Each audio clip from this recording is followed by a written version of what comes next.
All right, here we are. Welcome to episode number 2. Yeah, number 2 of Just Craftin. My name is Ed Bossart, and like before, I am joined by two lovely lads, Mr. Shawn Hoffman over in Hello. California, to my left, if you will, on a map, and to my right on a map, Mr. Chris Hall. Hey, up. We all right? We're good. We love Yes, crafting. Just translate that. That was me saying, hello, is everyone okay? There he is, the artist. That's Yep. me. Are we all good? Both okay? How are we doing? Yeah. Doing good. Yeah. Excellent. Hanging out. Excellent. I need more hours in the day to do some crafting stuff. I got a lot of ideas, not enough time. Really, it's more of a willpower and a drive kind of thing. But I'm gonna keep blaming the amount of hours in the day. But I'm good. That's the hobby life, Shawn. That's the hobby life. Yes. Yeah. Yep. Yeah, my work. I don't know if you guys, I told you about that, but my work over in February, I didn't really work much for like 5 months because we got hacked by Russia. And a month ago, we came back online, and I've been working like 10 to 12-hour days. It sucks. Oof. That's brutal. Have you reached the point mentally where you're kind of grieving and asking yourself, what did you do for those 5 months because you have nothing to show for it? Yeah. Because I've been there, and it's like, oh man, I had so much time and I didn't do anything. That was happening AKA to me halfway through rank- it. Yeah. a I was like, rancor, it's been like a month or two, and I didn't do shit. And I didn't paint the Rancor. That's right. Yep. I've been But I watching did. paint dry, but not the paint that everybody wants me to watch. Yeah. So this is a great segue. We're gonna go around the horn. I can go first because it's a good segue. But we're gonna talk about what we've been working on lately, what we've been crafting, painting, whatever, what have you, gluing, all of that. Or learning what videos you've watched, what Ooh. influencers you've been watching, new techniques you've learned, that kind of stuff. But this week, I finally got back in. I think it's been 6 months plus since I last painted something. Like I took a long break. Probably started before my company got hacked, and I didn't spend any of that time crafting. I think my art brain leaned into music, and that's why. Because I play piano and violin. Because I'm Asian. Is that just part of the deal? Yeah. Yep. No, but this week, like I said previously, I picked up my Jabba the Hutt from the Imperial Assault Jabba's Realm expansion game, and it's a little miniature of Jabba the Hutt. And this is a primer for that Rancor. This is like a warm-up for that Rancor you guys want me to paint so much. And I was like, he's a creature. He's got leathery skin, kind of like a Rancor color, a little bit more green, obviously. But I'm like, this will be a good segue in my crafting back into it.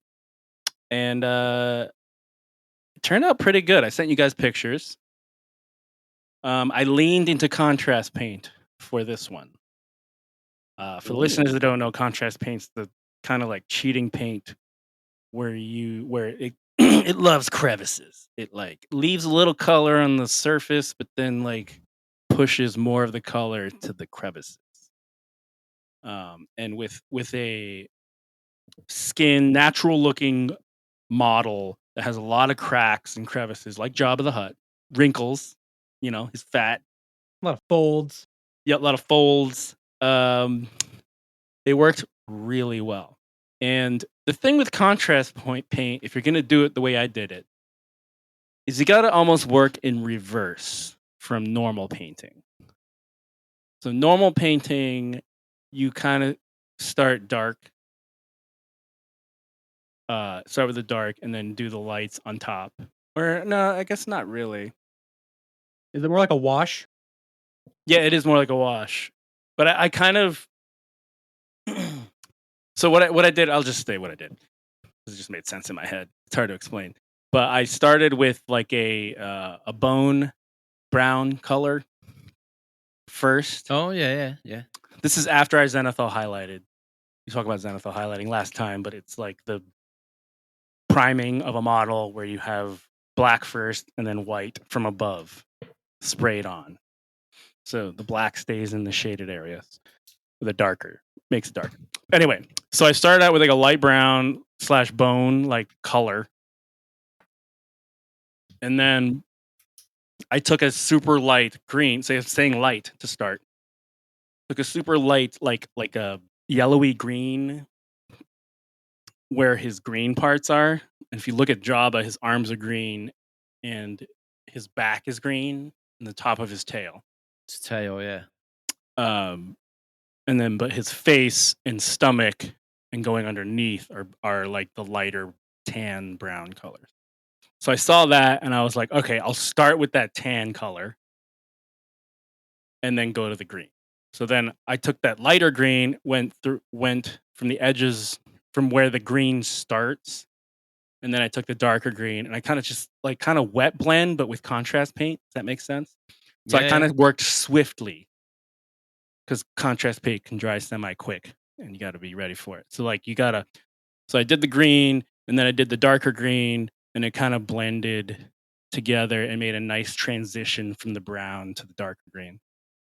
And then I did all the like details, which isn't much on Jabba. Just that's a confession. This model took me an hour and 15 minutes to paint. So not good. Right. I'm looking at a picture. It looks good. Yeah, it's not that's not including the priming. But yeah. I did highlights on his little warts on his tail. I did a little yellowy green highlight on his tail for the top part because you got to know if you're highlighting green, it leans towards yellow. There's a whole chart online if you want to Google it. I took a lighter brown to highlight his frontal areas. What brand? What kind of paints did you use? Ed? Army Painter. Nice. Yeah. I like Army Painter. I don't know why. I lean towards it. I have Vallejo, and whenever I use it, it's kind of just. I think it's because they're older. Vallejo, is that? I've not heard of that. Vallejo. How do you spell that? Or Vallejo? Yeah. Vallejo. Sounds right. This actually brings me to another thing because I hadn't painted in so long. My paints have been sitting, right?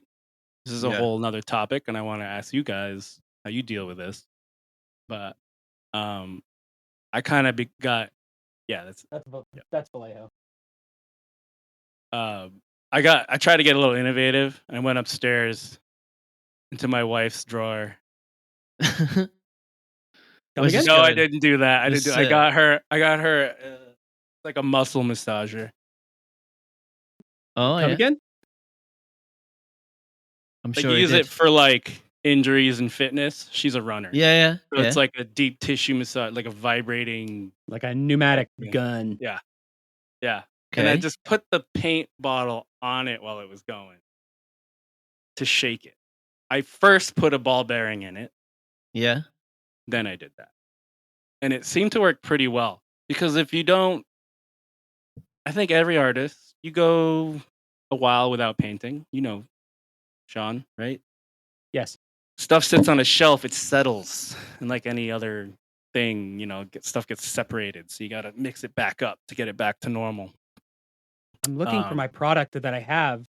I was just thinking, like, man, we should talk about some of our favorite like things sometime. And that was actually one of mine. I have like a little box that like comes like rubber bands. You can just put the pot on top and you turn it on and it just goes, it just shakes it like crazy, like a big paint mixer in a store, but it's real little. Yep. My cats hate it. So I'll put it on the floor and they'll just be like, whacking it. Yeah, just trying to hit it. But and I'm always afraid the cap's gonna come flying off and paint's just gonna fly everywhere like a blender. But no, I was holding on to that cap tight. That was scaring me. I will say this is temporary, and it's like $35 on Amazon. I ordered a paint vibrator thing. It's like sits on your desk, and you just turn it on, and you put the bottle on top to help mix the paint. But it seemed to work really well. So long, I Contrast, don't know where mine is. yeah. Contrast point paint definitely separates, so you got to watch for that because it's got the contrast medium in there mixed with the pigments and stuff, and they can separate. There you go. Yeah. The paint shaker. What you doing with that over there? Shaking my paint, man. What are you doing? Yeah, no, so that got my paints ready and they worked just like new.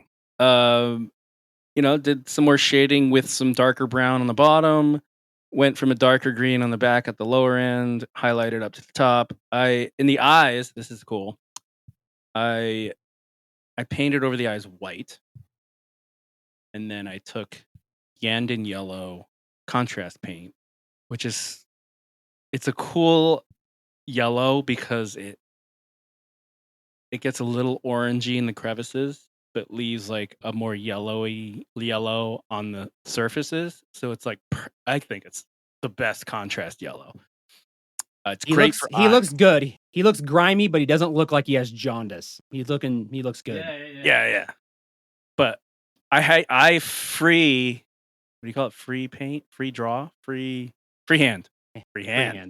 There it is. I freehanded some more black lines in his eyes because if I looked at images from him in the movies and stuff, like he's got the cat-like eye in the middle, but then he's got two other black lines on each side. So I drew those in, and then I used the contrast paint, and then I did one white dot on each eye. And final step, which is kind of cheating, but I did a gloss varnish on top with a brush. Why is that cheating? It explain. Why It makes it shiny. Yeah, You know what I'm saying? Glossy.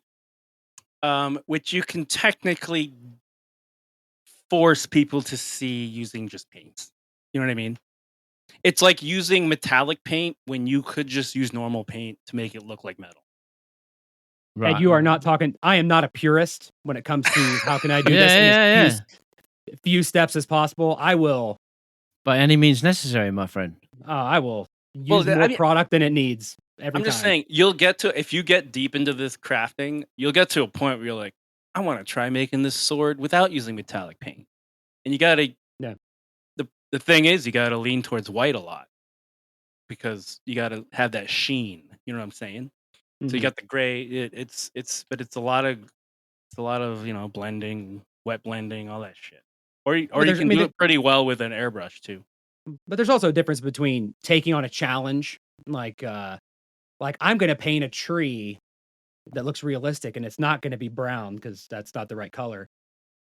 But versus like I'm trying to be as efficient and proper as possible, like that.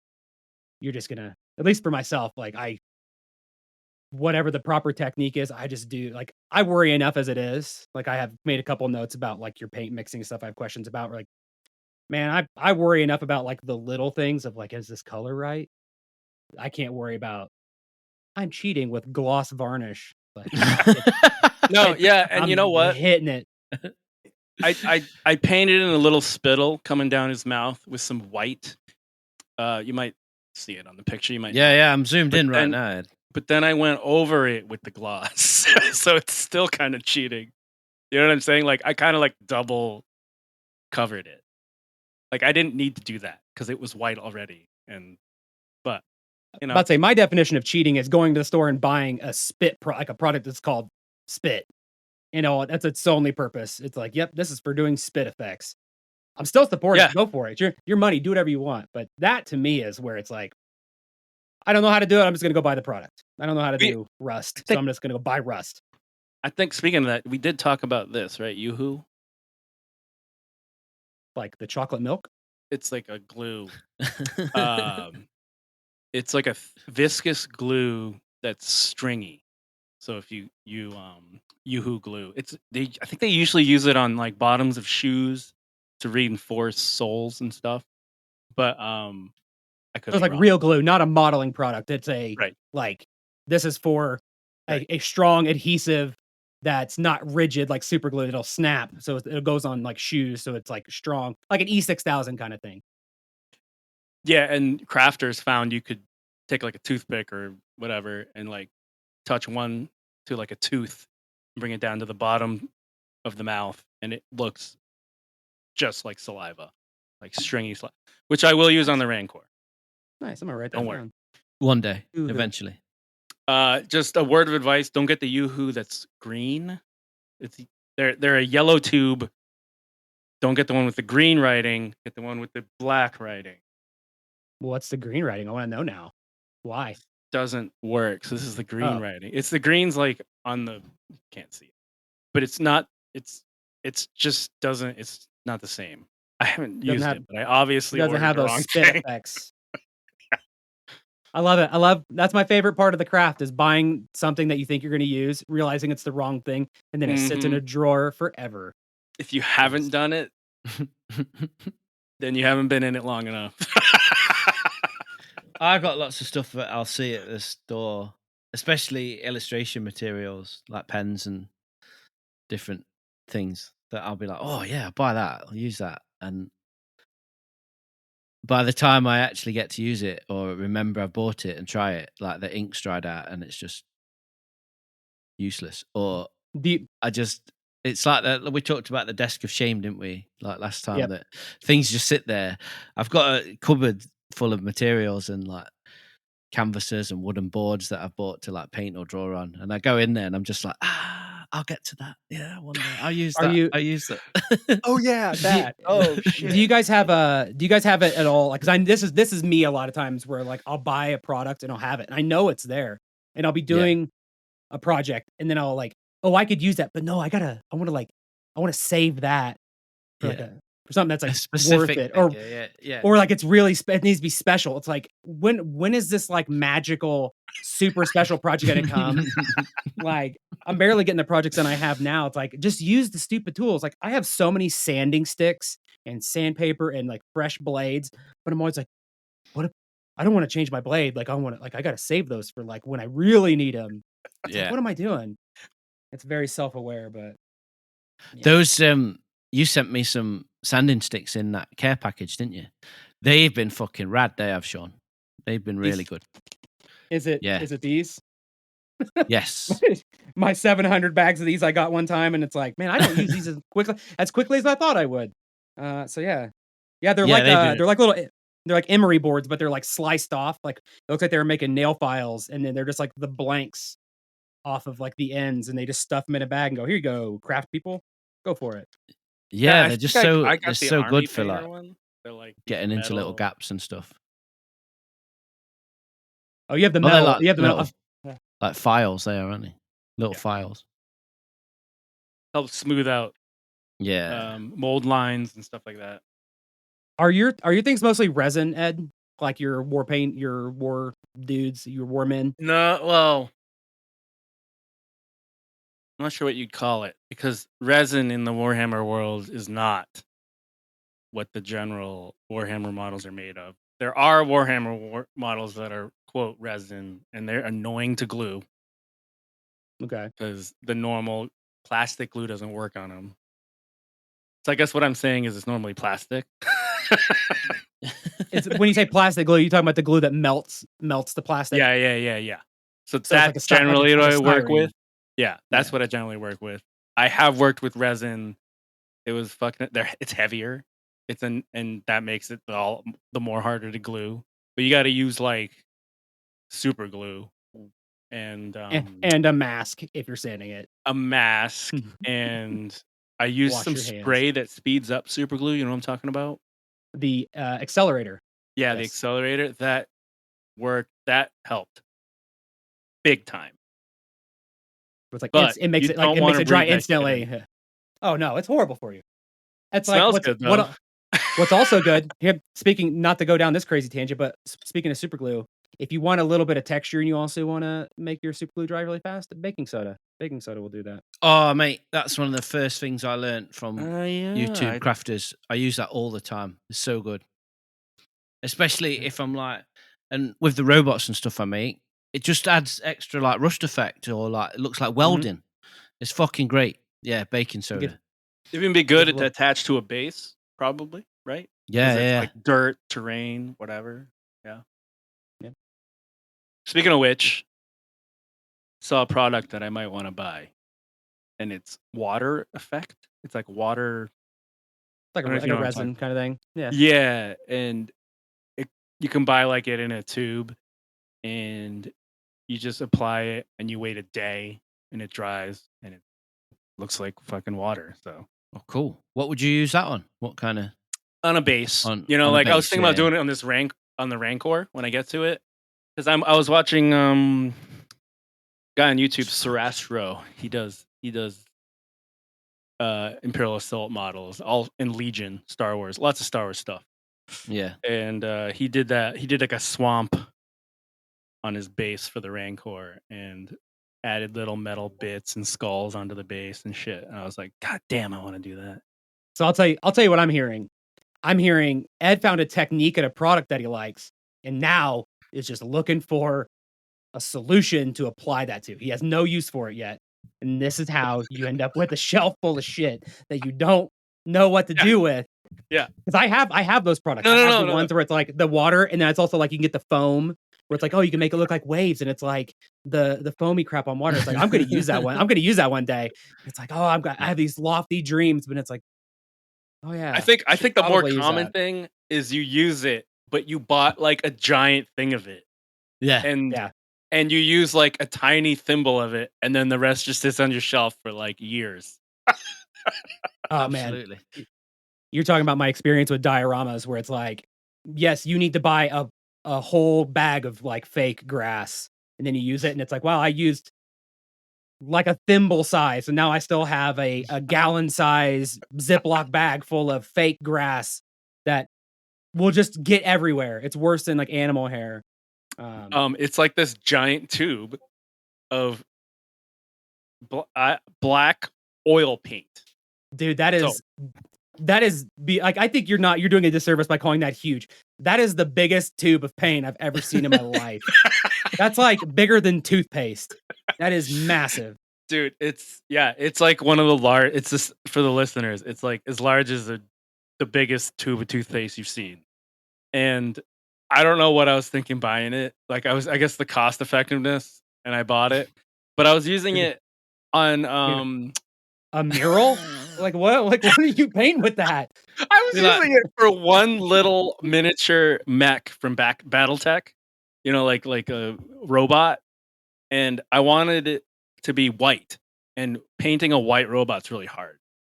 Like just to do it, getting the shading and all that. And the recommendation was to paint it white and then use a gloss varnish over the whole thing, let it dry, and then do the oil paint because you can drag it around much easier.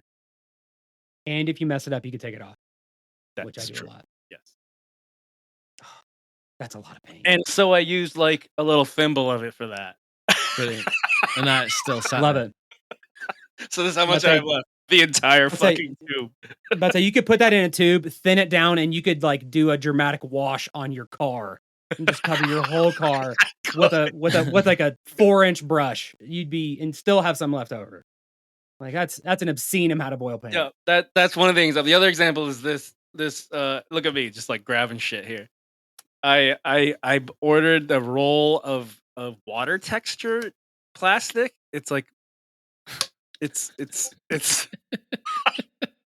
it's just like textury clear plastic in a sheet, and I have it rolled up. And it looks like the stuff you put on a window to make it like a privacy window. Yeah, exactly. And I use like maybe like a 8 inch by 8 inch. No, less than that. 5 inch by 5 inch part of it for a shield on one of my Warhammer Knights, my Chaos Knights, to make it look like it looks like because when I got it, the shield, it's just a frame, and it's supposed to be like a shiny electrical shield and you're supposed to use your imagination to picture it. And I was like, I'm gonna use this fucking white water texture, put it over that, and people can be like, oh, that's cool. It's like a shield in a shield. So I used Nice. a tiny bit of that, and I still have a giant roll of it. But that one project that's coming up, maybe Yeah. sometime, man. I might use it for it, right? You never know. So years and years and years and years ago, I used to do a lot of painting on canvas, like acrylics and oils on canvas. And I remember we were on holiday. I specifically remember this memory. We were on holiday with my wife's parents, and my daughter was 6 months old. She turns 15 next month. And we were in this little gift shop on holiday in Norfolk, and I saw they got a little art section, and there was like these weird shaped canvases, and I got really excited because the ones I could buy at the time, I wasn't buying stuff offline at the time. The only ones I could access were like normal square ones, and I bought these weird shaped canvases, and then they had this jar of varnish to lock in the paint, and I was like, oh, that's really cool because I'd never seen it before. And I bought this jar of varnish, and I still have it unopened, sat in my materials cupboard. My daughter was 6 months old. It's still every now and again I'll shake it to make sure it's not solid. But yeah, I was always afraid. I was like, oh, I finished my canvas. I don't want to put this varnish on it and ruin it. It might like ruin it. So I've just never used it, and it's just sat there like varnish jar of shame. Another product that I bought that, yeah. You're really waiting it for it to kind of like ferment Yeah. and become a more interesting product that you can use in an interesting model. It's like, Yeah, exactly. I'll use it. wait for it to I'll use it one day. One day I'll paint another canvas and I'll lock it in with that 15-year-old varnish. Goodness knows how long it had sat on the shelf in that gift shop as well. So it could be like 25-year-old varnish. Who knows? Anyway, let's That's get it. back to crafting. Nice. And so, Ed, I had a question for you. I mean, this is kind of a general question. Like, kind of, you were talking about painting your Java with the different greens and the yellows and stuff. And it's kind of hinges on the stuff that I always end up worrying about. I never end up having a problem with it, but it's probably because I overdo it. But like, what are your guys' strategies for when you're like, are you like, say you need a green? Are you hardcore? I have the basic colors. I'm gonna mix it until I get what I need. You try to find the color that you like. You buy the color, like, oh, I need a forest green. I'm gonna go get a forest green. And then on the second part of that is, I'm always worried about like, I'm gonna mix this color and I really don't want to have to try to like match it again. What if I run out or it dries? So it's like, how much do I mix versus how do I store it? Because it's not going to be Yeah. easy, especially when you're doing custom colors, to kind of come in and correct something. And because the times I have done that, I'm like, well, that's not close at all. Yeah, I'm just curious about that because that's something I always worry about when I'm painting something. It's like, oh god, It's definitely a learning experience. I went through the same thing. I'm like, yeah, that's not what I wanted. I just fucked that up. I end up buying, like, I have 3 different greens. Nope, 4. And it's just because I had an army that dealt with a lot of greens, and I wanted to be faster at doing it. You know, a Warhammer army to paint, and that's so now when I have to deal with, same with browns, all that stuff. So now when I have to deal with those kind of colors, I am ready. I tackle it hard. It's easy. It's not easy, but it's, now that I know what to do, it's easy. Hard. But same with that tree beard. I think that was part of it that got me more into getting those kind of colors. The tree beard I painted for Chris. And then over time you build up a stock paints and you can just kind of, but the blending helps in the transition of the colors. So like, you gotta understand the drying times and being ready, and also blend. So I do blend contrast paints somewhat. Or I've even blended contrast with non-contrast. So I did that on this actually. I did the yellow with the military green or militarum green, whatever it is, to make the highlight, which is risky because highlight you want to stay on an edge, right? It's a highlight, and you're putting a little contrast medium in there. So it worked. It worked. Actually, worked pretty well, I thought. But I leaned more towards the yellow. Obviously, it was just a little bit of that green to get the pigment in there. Hmm. I could have used acrylic, but I did. I don't know. I wasn't thinking hard enough, I guess. But yeah, I find having a few colors of every color. If that makes sense. Few browns. I have a light brown.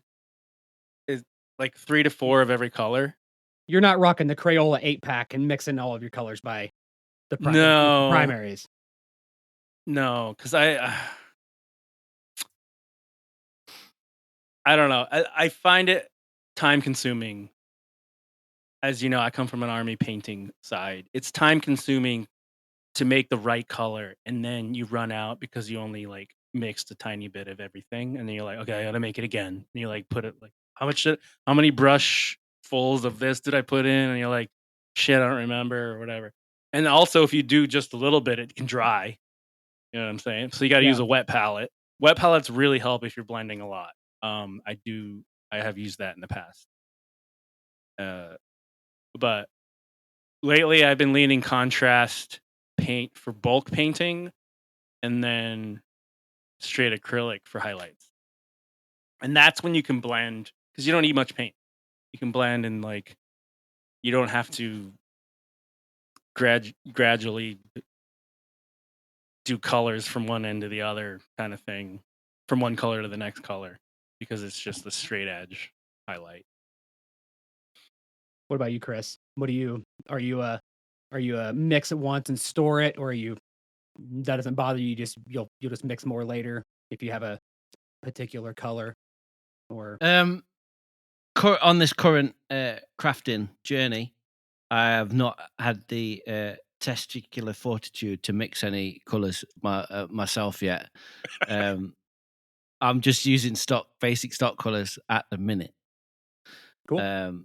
But however, history has proven to me, outside of this crafting realm, when I have mixed colours in the past for previous projects in different mediums, I generally tend to overcompensate. And that tube that Ed showed with the black, I would probably pour half of that out and mix that just to be on the safe side, because I'm always afraid, like if I'm mixing a color and I know damn well if I run out, I ain't mixing the same color and getting that tone or That's what I was shade saying. right. Like, So I would overcompensate. But currently, yeah, I'm just using stock color. I've found that like if I've got once I've put a basic color down, that the washers and the shades and stuff Mhm. help to get the different colors that I need on top of that. And have you played around with wet blending on the model? No. Like from one color to the next. So like you do droids, so you don't really need to do that. But like in like Java, for instance, with the skin from the lighter brown to the green, Yeah. you're moving. So I went from like light brown to like a yellowy green to like a darker green to then a darker green. And I kind of just like sloshed it on and like kind of like in a quick fashion because you don't want it to dry yet. And you kind of just like blend it together and it worked pretty well. I worry too much for that. I cannot work that fast. I would do one color, then I'd do another, and then I would just wait for that dry slowly. But like wet blending is one of those things where I'm like, that takes a level of confidence or just wing it attitude that I struggle with.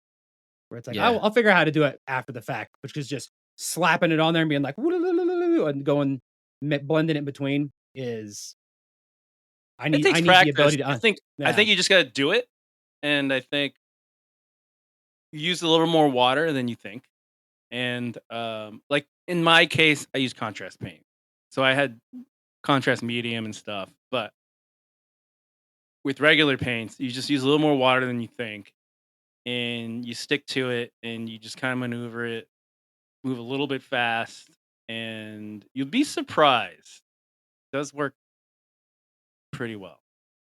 When I do organic stuff, which is not very often, I'll like let it dry, then I'll do like a really thin wash over the top, like and like let that dry Yeah. and just kind of keep going very, very light and just like and then build up like the dark. That's how I would do the dark green and just like let it build up because I just don't have the fortitude for the wet blending. I could practice, but I'm not going to. I'm just gonna Yeah, paints are keep doing scary, what man. I'm loving using them, but compared to my confidence with pens, it's night and day. Because I love, like, obviously using illustration markers and stuff for the drawing that I do. I love blending with them, and I love that just like diving in and. But it was like scary learning how to do it. But I'll get there with the paints. Give it a go. You just got to trust the process, ain't you, and dive straight in.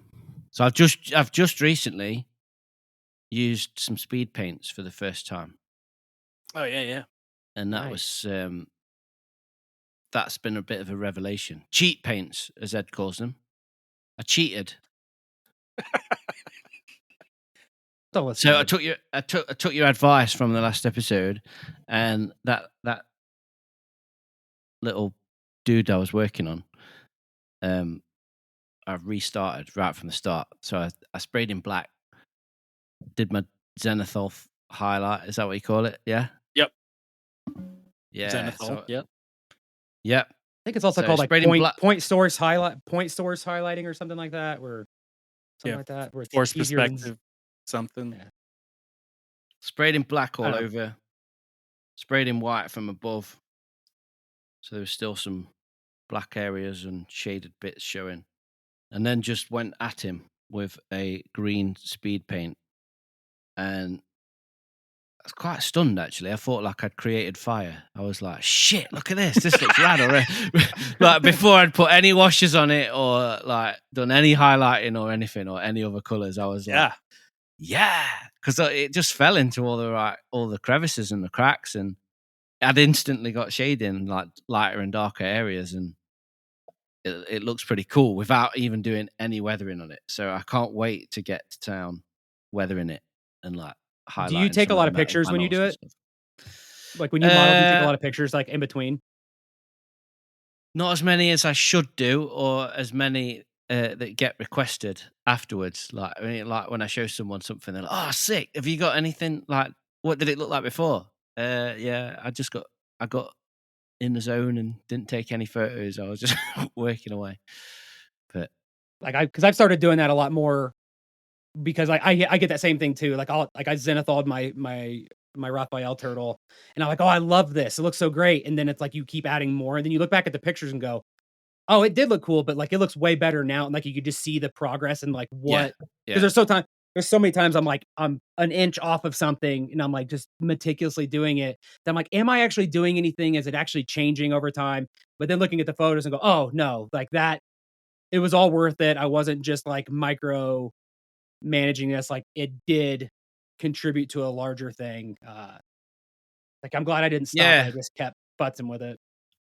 I've got photos of it where it was before I resprayed it, Mm. and I'd got further in the process then than I have now, and it looks a million times better now than it did further down the line then, if that makes sense.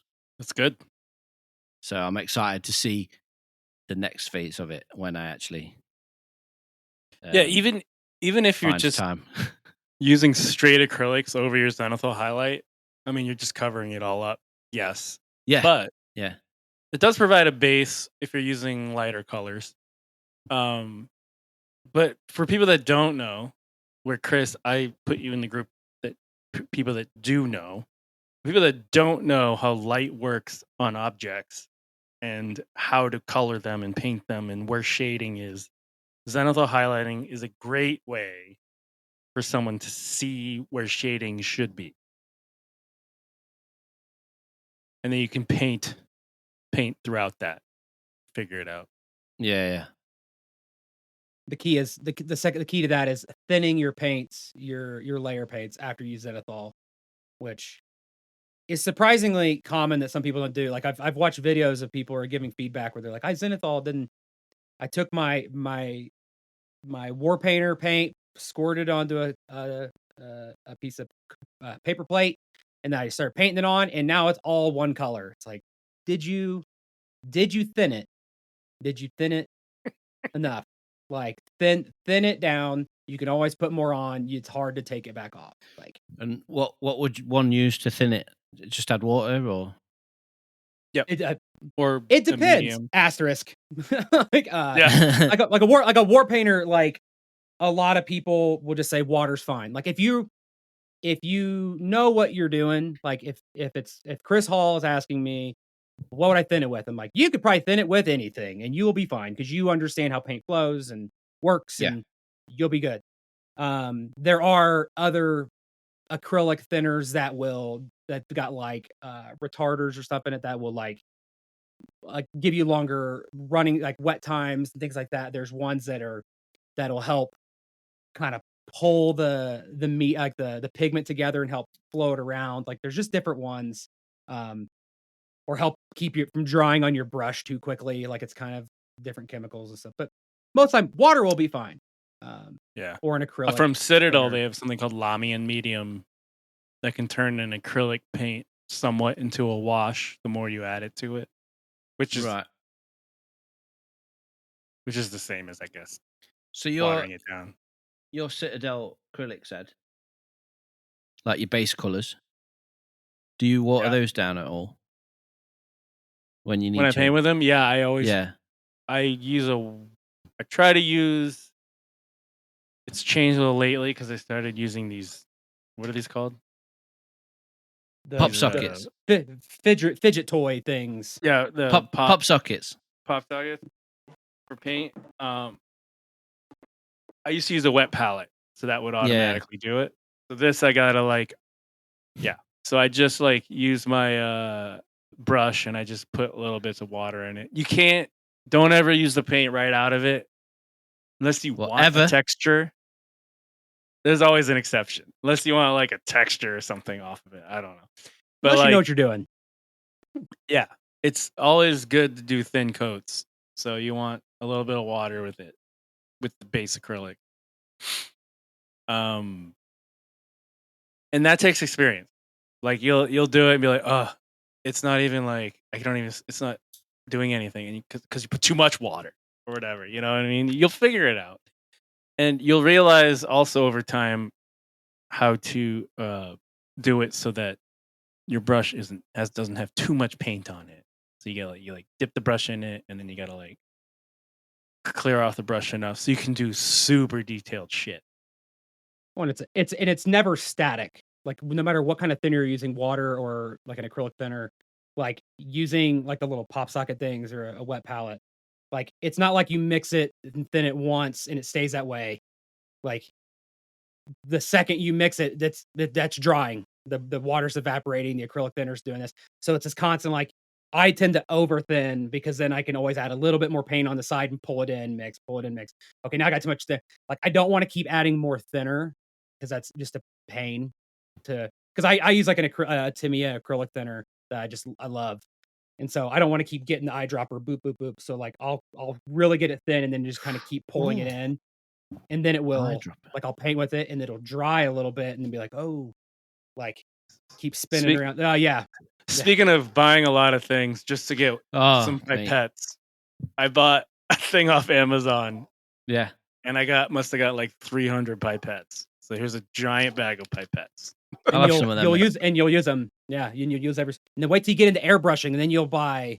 Oh yeah, I use it for that. Yeah, 100%. But yeah, adding mediums because there's something called contrast medium, which can turn any acrylic paint if you add contrast medium to it to kind of like a contrast paint, or you can add it to a contrast paint that doesn't. It's weird. I don't know how to explain it. So some contrast paints from Citadel, their pigments hold to surfaces more. They're like darker. I think it's because they're less blended. Does that make sense? They They're have like a less. finer. They have a finer pigment in them that They're more of a catches. dominant pigment. They're Mm. not like a we made this with 3 pigments, put them together, and then now this is like this light green as a contrast paint. But now this is like the true green pigment or something. Mhm. I don't know. But you can turn that by just adding more contrast medium into a lighter one that goes more towards crevices and leaves more lighter color. So it's like it makes it like a lighter. If you want the underneath color to show through more, underneath uh base that you put on it to shine through more. So like I know there's a purple I got, Leviathan purple, that is super purple. It's a contrast paint, but does not act like a typical contrast paint. You paint it on, yes, a lot of it goes towards crevices, but it leaves a solid purple on Yeah, surface. it's kind of almost behaving more like a glaze, where it's Yeah. like it's not the pigment pieces aren't big enough to kind of flow and move, and then the medium is clear. It's like it is well distributed through the medium, and so you've almost got like a glaze over the top of it, and it's still darker in the crevices, but Yes. it's not But clear. it's still gonna like, and then you'll come across other contrast paints that will hardly leave much on the surfaces. Like it's like a light, super light blue. Like I have one that's like a frost blue. So like obviously it's meant to be put on whitish base, but they generally all are. But a lot of the blue will go towards the crevices. I think I used this on when I painted Kev's snow speeder. I did it on the snow on his base. So it made it look like icy. But it leaves the surfaces mostly leaves them alone. So leaves them white. So you'll come across contrast paints that do that and contrast paints that absolutely do not do that, but still are darker in the crevices. And so you got to watch for that. Test them out. Don't throw it on thinking it's going to be the best thing ever on Yeah, the that's model. that's kind of the Yeah. other reason why you don't just go straight from the bottle sometimes, unless you're familiar with the paint. Like, and that's why I'll always mix a little bit of some kind of thinner in it, because it also tells you like how it's going to react to certain things. Like especially as you get into like washes, filters, shades, uh, any kind of weathering effects that have like different sizes and consistencies of pigments, like especially like grime and things like that. Like you mix a little bit of water with it on a palette, like in it, you could. There's some of them that'll just like they'll clump up. Like it's like, oh, okay, I shouldn't mix out with anything that's still kind of wet, because that'll just become a pigment booger on the side, and it's really hard to undo. So it's still it's like a way of kind of testing. Like you have a couple different thinners that kind of how they behave with things, and you can just mix a little bit in and be like, oh, I should not mix this. Like there are certain of my weathering things that I cannot put with anything enamel. Like I mean, it's obvious. Like I can't mix that with any kind of enamel, because it just destroys the entire medium and the pigment, and it becomes this crazy spider web booger mess. And it's like, yep, don't. Glad I tested that, because that'll be hard to undo. Um, so that's kind of a good little security check before you start slapping stuff on a model. So a prime example of this was with the Jabba, because like I said earlier, I had that bone brown.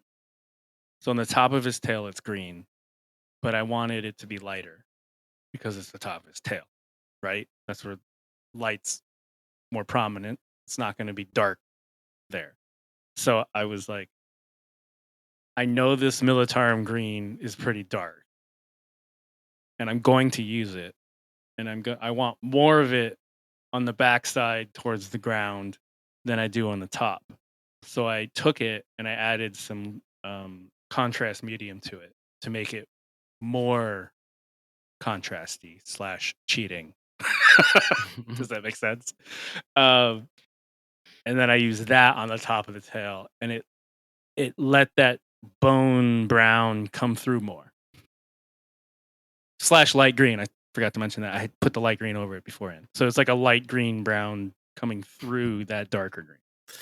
Man, It's just. we're a bunch of fucking nerds, aren't we? I know we are. I love talking about it. I didn't know how much I love talking about this, but you learn all this just fucking doing it around, and it's it's a fast way to. Like I said, I painted in under 2 hours. So Well, then it just gets worse too, because like there's some people who are like, oh, they're all about the techniques or products, and like I've caught myself like, especially since I got into airbrushing, I get myself more into trying to understand. Like I'm not a, I have no chemistry background or anything like that, but just trying to understand like the chemistry of the different products and like the mediums, the thinners, the pigments, and how they're going to react, so I can like take some of the guesswork out of it, and it's become like this fascination of mine, especially since I use so many lacquers and enamels. Just that order of operations and like the different yeah, effects I can that's a get. realm I don't know. It's I a sit in the acrylic realm. That's what I do. I think there's times where I was like I love acrylics and I have nothing against them, but there's times where I like I think I was so resistant to thinning and like that whole prep. Like I just wanted to get into it that I think I had some bad experiences with acrylics, and then I've had better experiences with like enamels and things like that because they are so undoable. Like I could cover a whole thing in just enamel sludge, but then I could take a little bit of enamel thinner on a like a this is like a not it for those who can't see, it's like a Q-tip, but it's like a super Q-tip, like plastic with a spongy thing on the end. I could put a little bit of enamel thinner on there, and I can just wick it all the way off until it's only in the spots I want it to be. It's like, yes, I can't do that with acrylic because acrylic Right. dries differently, hardens differently. Enamels, it could be on there forever, and I get a little bit of enamel thinner, and it's like, And that's why see I ya. got this giant tube, was to do that exact technique, was to Yep. put it on and then move it around. This Because giant at the end of tube the of day, oil I don't paint. really care about painting. I just want to weather stuff. Like if somebody would just ship me finished bottles, Yeah. like I'll weather that all day. That's my favorite part. I love rust effects, all that shit. I love doing that.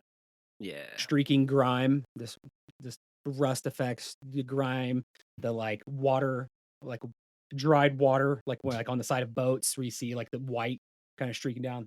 Ugh, fascinates me. And And it makes you a crazy person in real life too, the more you get into it, because then you'll go places and like look at stuff and try to talk to your partner, be like, look at the way the sediment just kind of comes off that and just drapes and then kind of hits this and flows down. And it's so cool. You're like, you're a psycho. Like, you know what feels please the stop. best is doing that highlight dry brush at the end. And it's just like And everything just pops out and you're like, oh my God, that feels so good. that's the cheater. You want to talk about cheating. The dry brush at the end is like, oh, I should have done this for the beginning and just not wasted my time with everything else. The dry brushing is, I do it for everything. Edge highlighting, all of it. It's easy peasy. So, Chris, what else have you been, you have any other projects going on right now, or any other? Yeah, so Anything? I'm still working on the droids that I talked about last time. So obviously I've redid that guy using the boss art technique, because I've still got I wrote down two techniques, didn't I? I wrote down the boss art technique and the Hoffman technique. So, and now I have got some varnish spray that I bought for another project that I can Nice. use on the boss art on the Hoffman technique. So I'll I try saw that. I saw him pop up a little bit. I saw some green for a second. I'm like, oh, sorry. I think we got. Yeah. I thought we got a little. So Look at him. this guy's obviously nowhere near finished, but I don't know if you remember what he looked like last time. You can see that he's lighter up here, and then he's all Yes, he is. darker down here. And I've just There's started. something about that green that I like. That green. I don't know. Yeah. So that is the Army Painter Speed Paint Orc Skin color. Nice. Very nice. So yeah, I got an Amazon gift voucher, and I was like, "Oh, I can finally get those paints." And I got a set of 10 speed paints, like basic colors. So we got Nice. blacks and browns, blues. They were like 35 quid. So that is English pounds sterling, if not dollars. So I've got him. So I'm still working away on him. And then I had this dude last time, but I've just been doing like some chipping away and putting some Okay. little like paint chips on him. So that was like the first time I've been trying to do super fine detail. So I'd got like, and just what you were talking about a minute ago, Ed, there was times when I was trying to put that detail on and I got far too much paint on my brush. And I had to be like, So I've had to go back in. Trial and error. Yeah. Yeah, I've had to go back in with the bone like cream color and get some of that out that I didn't want and stuff. But yeah, that was fun. That was took me So, a couple of hours as well. do you want to talk about chipping? Uh, That might need to be a whole episode itself. Like yeah, that's a yeah. Like the I salt, had to the do salt, that. Yeah. the salt method, all the other or the hairspray I have method. quick all ways that of doing it. Obviously, I know you're doing it your way, which is great. But yeah, I have quick ways to do it. Ed's got and games to then, play. then you can He's- like I highlight got- them. Yeah. I guess what's interesting about this is like Ed. You I feel like you're coming in from a perspective of like my end goal is to play the game mostly. Like, and I have to get through this to play the game. And it's like I have nowhere to be, and I'll sit there and meticulously fart with the same pipe for 9 weeks. And so it's interesting that like you have quick techniques, and I'm like, oh, I'm gonna put this product on, like especially like the mask, the pink masking stuff you can paint on. So you spray over top of it and peel all the mask off, so it like blots, so you can have an underlayer of paint and stuff. Love it. Maybe that's what you Hate it need, when I'm Shawn. doing it. You need the guys to come around at the weekend, and you're on a time scale. You're like, right, the boys are coming around. I've got my fucking campaign on Saturday night. I've got to get this army finished. That's the pressure that Ed's under when he's pulling out all these cheat codes. So that's what's funny. That's actually But how I I also- started with yeah. all of this. It's like I started because I came from board gaming, then I've discovered X-Wing miniatures, and then I realized I hated leaning over the top of a table for 3 hours. I'm like, I really just want to paint these models, and I started doing that. And then it's like, whoa, they sell models? Like, Yeah. this game, screw this game. Like, I could sit by myself and like meticulously do this and sit in a chair and not be in a hot board game shop all day. So yeah, I'm not going to do that. I'm going to stick with my models that I'm not finishing. But I am. This does motivate me to get back into it. Like after the first episode, I got a lot done on some things. I got them all out, and maybe this will be the fire to keep powering through it. Yeah, after last episode, I went and chipped away on these 2 little droids. And then this is not to derail what we're currently talking about, but it is crafting. A friend of mine's getting married next week, and she asked me to make these signs that she'd seen on the internet out of wood. She wanted me to paint "Just Married" on these 2 sheets of wood. And she bought these fucking gnarly bits of fence wood in to work and was like, "Oh, can you use this?" And I was like, No. That is nothing like the reference photo you've sent me. If I'm doing you a job, I'm going to do it properly. So I sourced some better wood. I shaped it all up. My dad does wood turning, so he's got a workshop. So I went to my dad's workshop and I spent a day, mate, working with wood, and it was great. Mhm. Really, really enjoyed like using a different medium and working with my hands, like shaping this wood, sanding it down, getting it all shaped up, getting it primed and ready. I stained it up, I should have painted just crafting, shouldn't I? Not just married. And I'd be like, hey, I've done those things for you. Just crafting. Just crafting. Yeah. That'd be awesome. Yeah, but yeah. And then I painted on top of the wood stain, and then I locked it in with the varnish spray that I got, which was hella expensive. Did you hand letter those? Like, or was it more like, did you draw it out and then fill it? If that, She picked a font that she really liked. I Mhm. printed that out to size because that's my thing. I'm like, I can draw and paint, but there's no way I was not confident enough to freehand that onto the wood. I So was I- It's wondering impressive that. nonetheless. I was- Damn, if yeah. you freehanded that. I was scratching my head for ages, like, how am I going to do this? So what I ended up doing is I printed it out to size. I bought some carbon copy paper, put that on top of the wood, drew over the printout, and then I'd got the letters on there before I started working on it and sanding it. And after I'd stained it, you could just see a faint outline of where I was going. And then I painted on top of that and filled it all in. and then locked it They in. look good. They look Locked really it in good. with the varnish.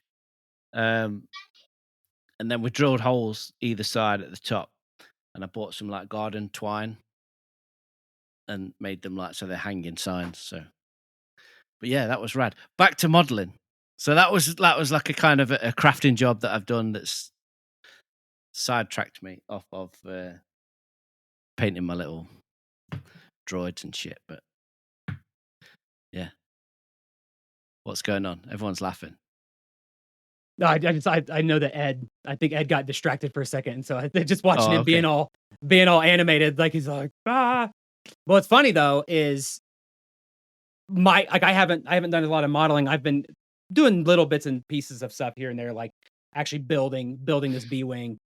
But my crafting thing that I've been doing actually is pretty close to what you just talked about. And I was like, oh, should I talk about it? Should I not? Because I'm in that like trying to figure it out phase. So like we have a friend of ours who he goes out into the middle of nowhere and he puts this like poster board in his window that he like hand wrote with a Sharpie. It's like, oh, I'm a volunteer, like blah blah blah volunteer, and it's just he puts it in the back of his truck and he puts it up in the window so like people don't tow his car or whatever. And he's like, oh, I got nominated to like make him a new one because I was like, I could do that, but I don't want to like. So it needs to be something that can like. He says he stores it flat, so it doesn't need to like fold up or anything. But it's like, all right, how can I make like a nice sign that goes in the windshield? Because this one's like destroyed.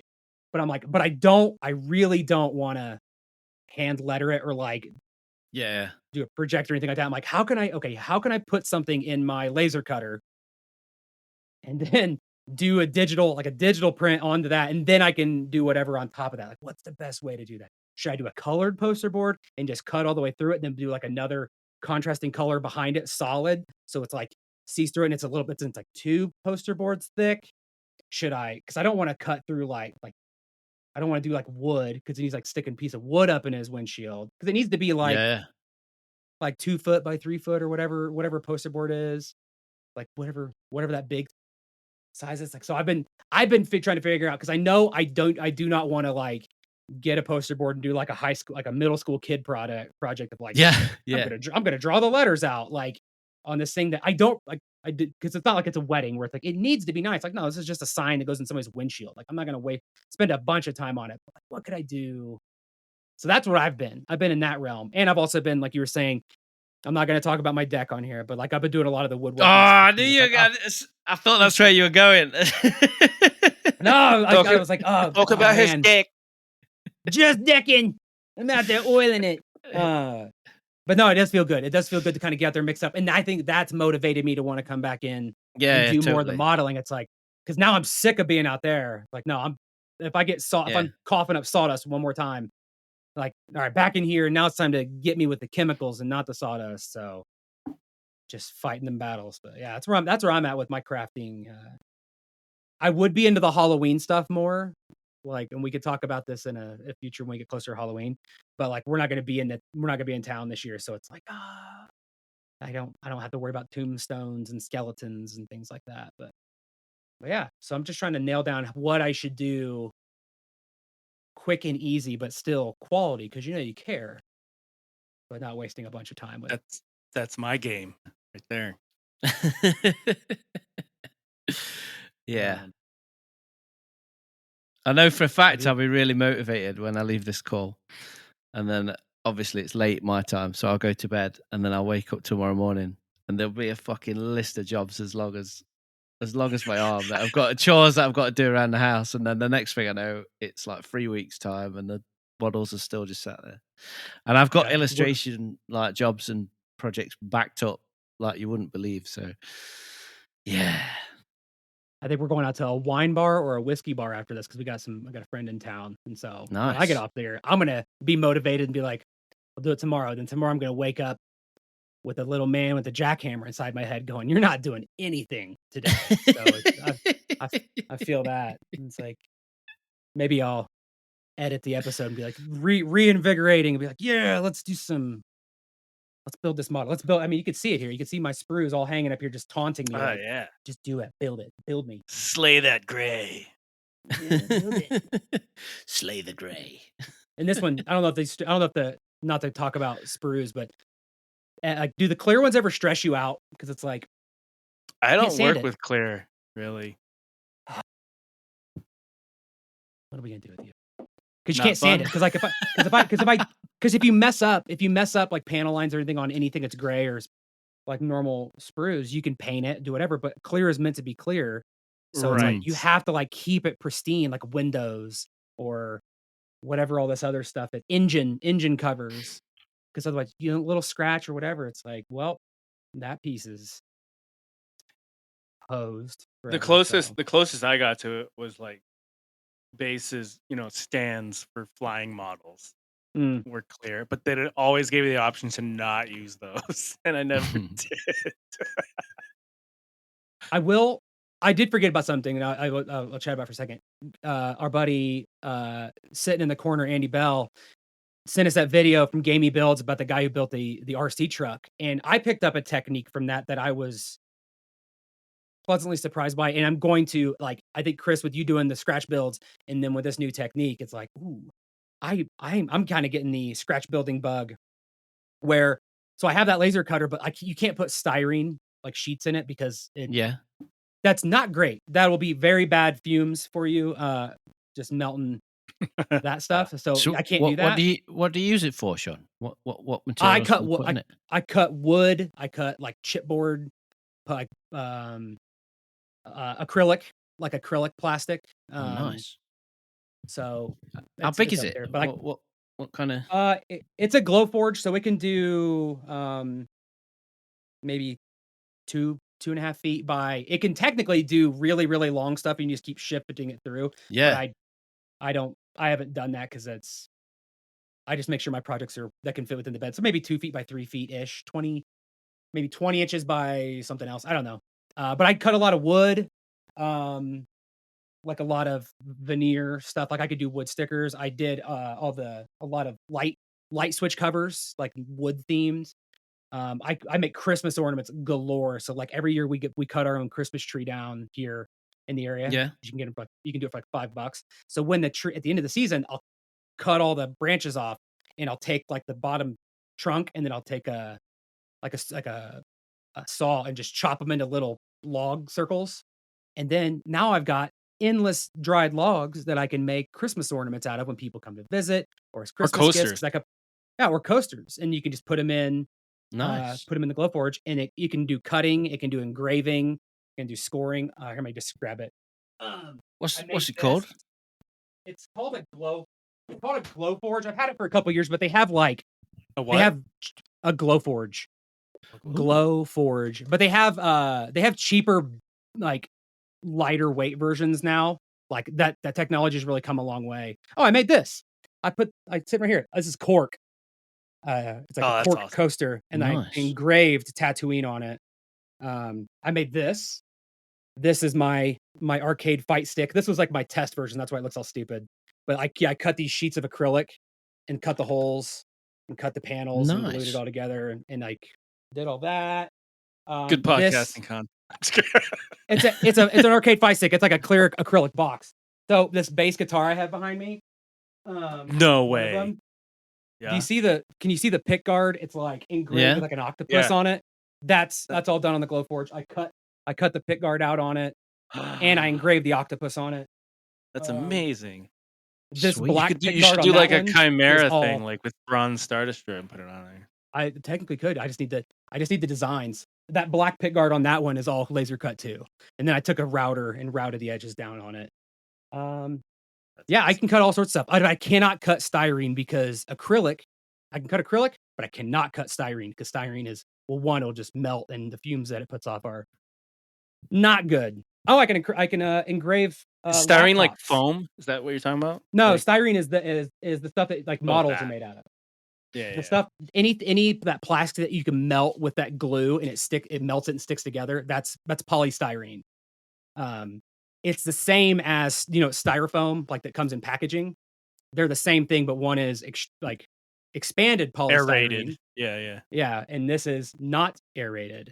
Um, and so it's the same stuff. But yeah. And I can also engrave laptops, like anodized aluminum. If you have a MacBook, like you can put it in there and Wow. engrave it. I don't know where my old laptop is, but it has like a big octopus and like my name and stuff on it. And that was Glowforge. nerve wracking. Yeah. I'm sure Nice. I'm probably looking at like 50 things that I've done, but it's really the best for making gifts for people.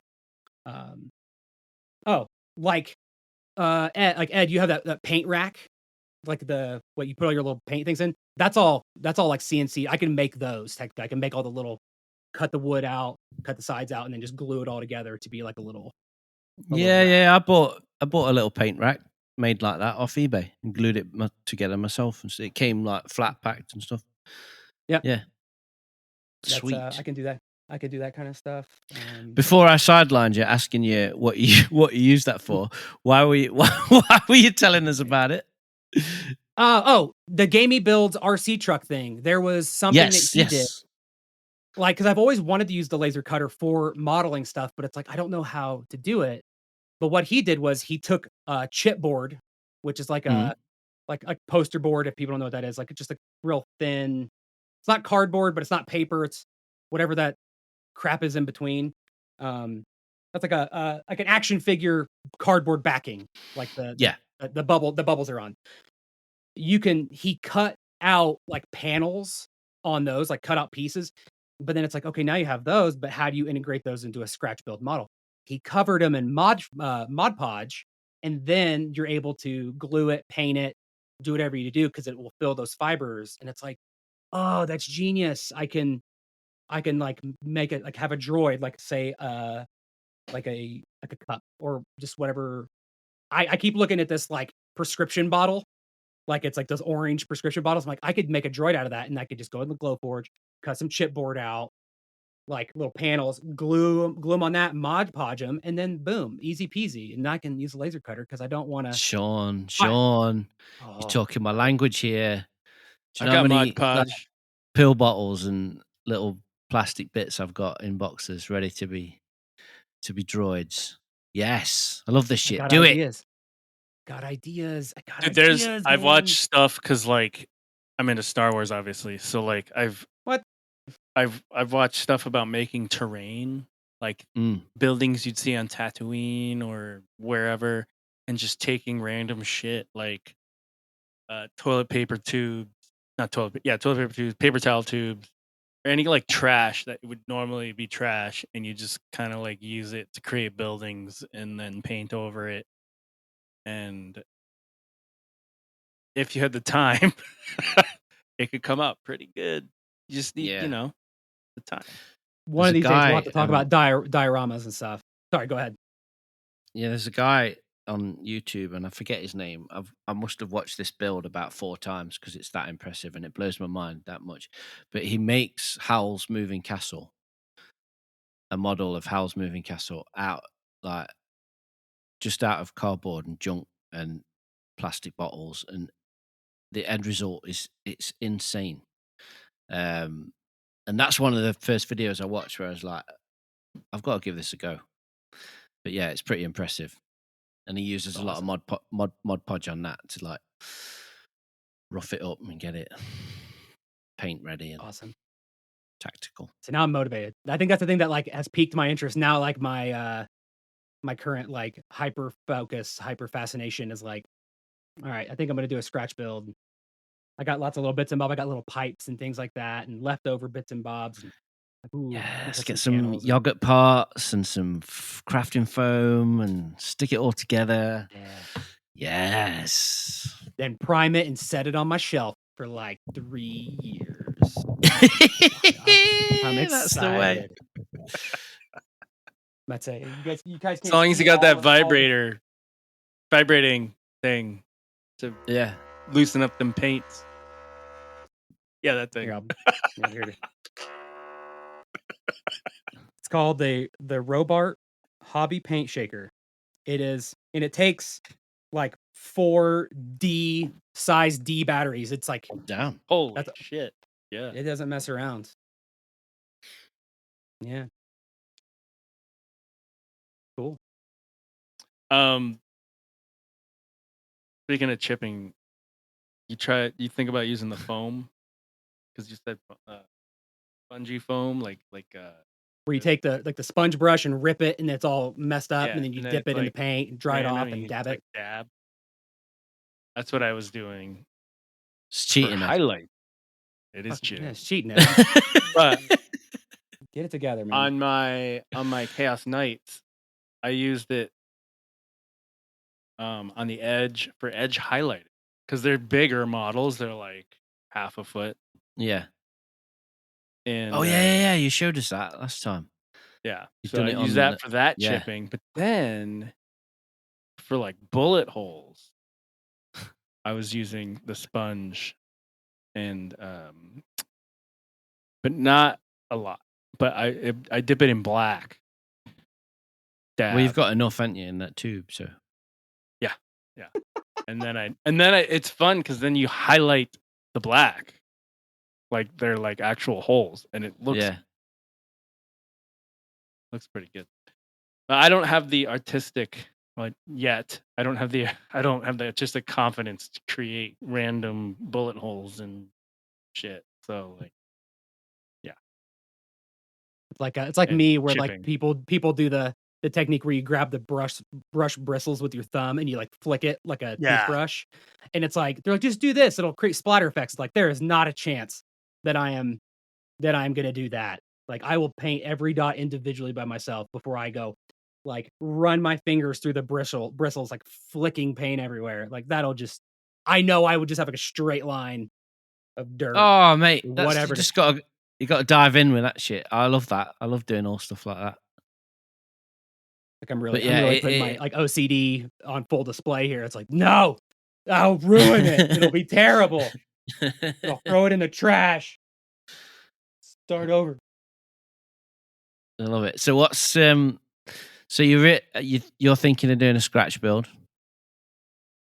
Yeah, Yeah. or I was thinking about doing it to customize this B wing. I'm like, I'm trying to be realistic and be like, I shouldn't take on like I do want to do a scratch build. Another project. Yeah, it's like I really want to get this B wing done, but it's like, oh, that'd be cool. Like maybe I can do some like panel accents or something neat, or like make it do it in a hangar, like do it like almost like a little diorama, like have it like Yeah. land in its landing mode, then maybe make some like little boxes or like little cargo containers, like a little ladder. Like maybe that'd be Sweet. cool. I've seen it where people Awesome. make like diorama bases and like put electronics in it, so it's got lights and shit. And So I don't know if the post captured it because I don't think I was supposed to ship it with a battery when I shipped that stuff over to you. But there should be like those like little noodle. It's like a little noodle in a bag. yeah, That's if you put either end of that on either side of that little coin battery, that'll light up like a little beam. right. That's what those are.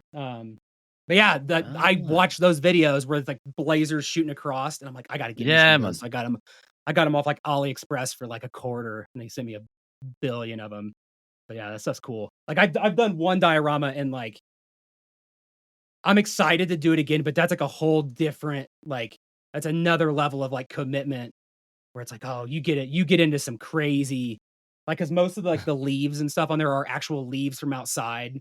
Then you like spray this stuff on them that kind of like preserves them, and you make them all little, and you paint it. Oh, it's so fun. I love dioramas. That's a whole different rabbit hole though of somewhere to put it. Sometimes I find like you spend so much time on a model and like the bases are mini dioramas, kind of. Yeah. Like and you show it to like a person that doesn't know anything about painting miniatures. Like, how'd you do that? Like grass and the rock? I'm like, how about the model? Like I spent way more time on the model. The friggin' dirt and grass, that was nothing.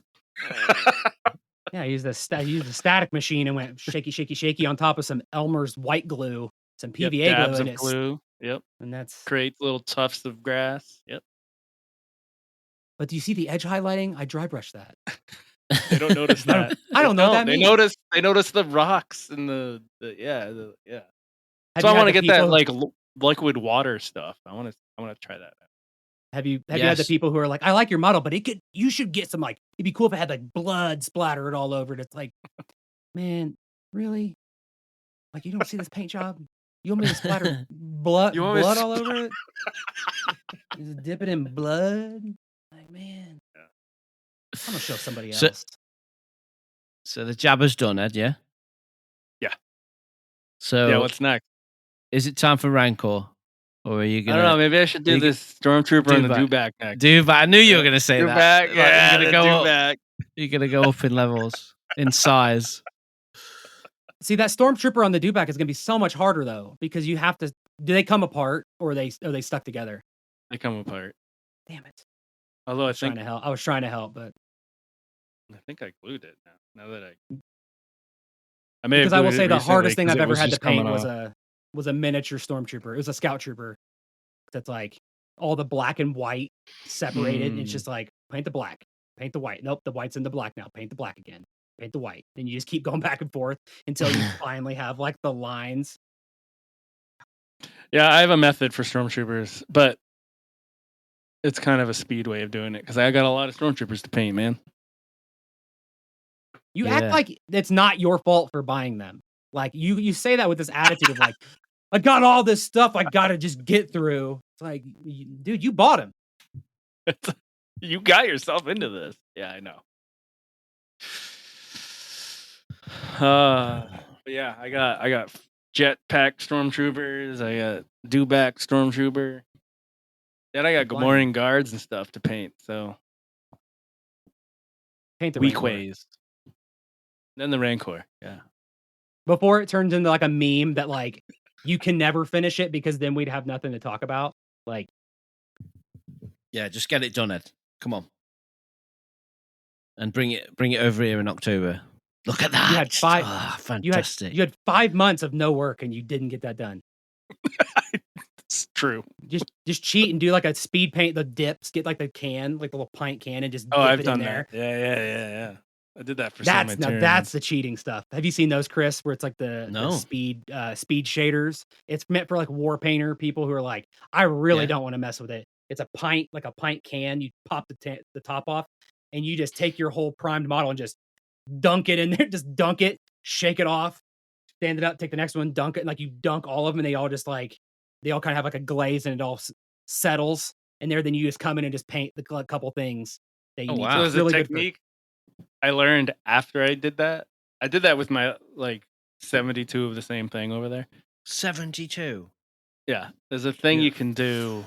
No. You dip it in, Screw that. and yeah, you can wait for a lot of it to drip off.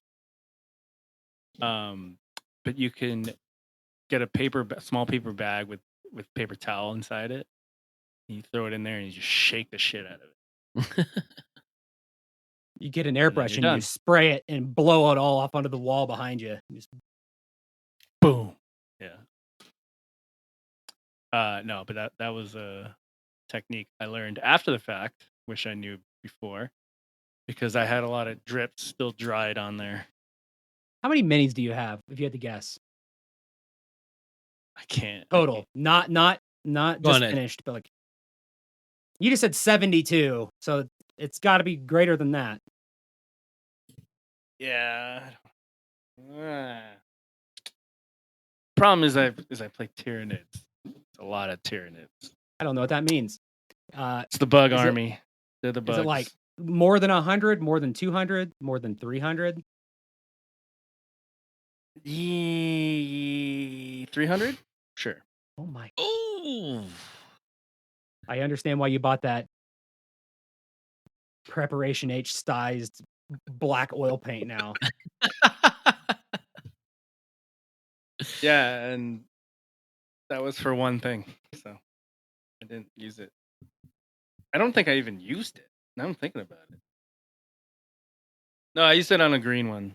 Yeah, I didn't like it, so I stopped. So you put it in a drawer. Yeah. Yeah, I think like 300. I don't know. Wow. The Dude, Tyranids that- make up most of it. All right. Is that it for episode I think that might 2? be it. I think that might be it. I think we've Stick a We've pin in it. we've exhausted our ideas, and I think we're all motivated but exhausted maybe a little bit. It's Friday or late I'm not Friday for some of exhausted. us. I'm ready to party. 7:30. I'm ready to start painting, but I got to go to bed. Yeah, you do. It's past midnight over there. Thanks for listening, everybody. Shawn, give all the deets on the. I don't even know. Well, we don't have any deets because this is only episode 2. Yeah. And we don't have anything set Yeah. up. But you know Yeah. who we are. You know how to reach us. If you like it, if you like hearing this, like let any of us know. Ask us questions, show interest, and it goes a long way. I mean, Crafting questions. We're gonna probably keep doing it anyways, but it does make it. I don't know. It's cool to know that people are listening to it and getting a kick out of it. Like, are there things that you like more than others? Do you like the ideas? Do you like the techniques? Do you like to just hear what we're working on? Or do you just like the banter back and forth? Yeah, it's just cool to know that kind of stuff. But yeah, you know who we are. You know where to find us. I'll send this episode to Ed again and see if he posts it on their feed. But you can find it on ours for sure. I don't even remember you sending me the last one. Yeah, okay. Throwing shade there, Shawn. I love it. Definitely throwing shade. I like it. With that, I'm leaving. Sorry, toodles. Cool. Yeah. That's one. Chris, anything you want to add there at the end? No, you got Okay. it covered, Shawn. Yeah, no, this is fun. I like it. Regardless of people listening or not, it's cool to hang out with you guys and talk about nerdy things that we're into. It's a good outlet, and it's nice to know that I'm not the only person that like dreams about rust effects and looks at giant bolts on the side of ships and thinks, look at that corrosion on there. So it's good. Mhm. It's good. One of us. Cool. One of us. One of us. Yeah.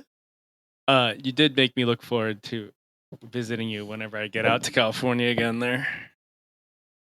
We got a lot of lichen and stuff on the ground, so bring a container. You can take that lichen home with you, use it on a diorama. It's good. It's good stuff. See how that deck is going. The deck is done. I'm done with that deck. I work out there now. I just sit. I'm so mad at it. Like I'm done with it. I just sit out there with my laptop. I'm like, I'm gonna use it. I'm using this. But anyways, that's it. That's all I have to say. Toodles, thanks for listening, everybody. Cheers. Bye. See you. Bye.